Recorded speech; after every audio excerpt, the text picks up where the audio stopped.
ఇంకో ప్రక్కన ఉపాధ్యాయ సంఘం ఉద్యోగ సంఘాలకు సంబంధించి ఒక విజ్ఞప్తి చేస్తూ ఉన్నాం. కని విని ఎరగని రీతిలో ఈ రాష్ట్రానికి సంబంధించిన యువత, ప్రధానంగా గ్రాడ్యుయేట్ సోదరులకు సోదరిమణులకు ఉపాధి కల్పించాలని ఆలోచన చేస్తూ ఒక్క సంవత్సర కాలంలో 56,000 ఉద్యోగాలు అందించిన తర్వాత,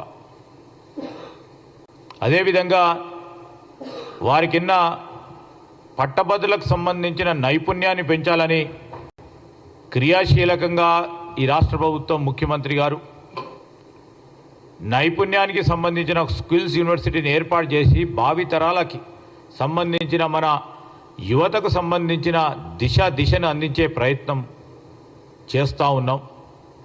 ఇంకో ప్రక్కన ఉపాధ్యాయ సోదరులకు సోదరిమణులకు ఎప్పుడు లేని విధంగా ట్రాన్స్ఫర్లు కానీ, ప్రమోషన్లు కానీ, డిఎస్సి నియామకాలు కానీ 317 జీవోకు సంబంధించి రాష్ట్ర ప్రభుత్వ పరిధిలో రాష్ట్రపతి ఉత్తర్వులకు సంబంధించి ఆ పరిధిలో రాష్ట్ర ప్రభుత్వానికి ఉన్న వెసులుబాటును అందించి వేలాది మందికి ఈరోజు ఆనాడు ఇబ్బంది పడ్డ 317 జీవో ప్రకారం ఇబ్బంది పడ్డ ప్రభుత్వ ఉద్యోగులకు న్యాయం చేసే కార్యక్రమంతో పాటు ఒకటి తర్వాత ఒకటి చేస్తూ ఉన్న తరుణంలో తప్పకుండా ఇంకా కూడా చేసే క్రమంలో ముందుకు నడవాలని మీరు ఆలోచన చేస్తే తప్పకుండా చేసి ముందుకెళ్తాం. ఒక స్ఫూర్తిదాయకమైన ఆలోచన మా నిరుద్యోగ సోదరులు కానీ, పట్టభద్రులకు సంబంధించిన మిత్రులే కానీ, ప్రధానంగా బీజేపీ తోడుగా నిలబడ్డ బీఆర్ఎస్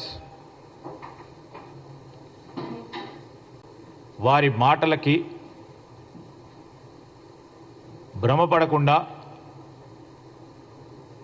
మరొక మారు చెప్తా ఉన్నాం. పట్టభద్రులకు సంబంధించి కానీ, ఈ రాష్ట్రంలో ఉన్న యువతీ యువకులకు సంబంధించిన శ్రేయస్సు గురించి పనిచేయాలనే తపనతో ముందుకు పోతా ఉన్న ప్రభుత్వానికి ప్రోత్సాహం కల్పిస్తూ ముందుకు నడవాలని వారిని కోరుతా ఉన్నాం. జీవన్ రెడ్డి గారు మాట్లాడు. ఎనీథింగ్ మీరు చెప్పండి. ఇప్పుడు మేము అనేక సందర్భాల్లో అనేక రంజాన్లు వచ్చినాయి.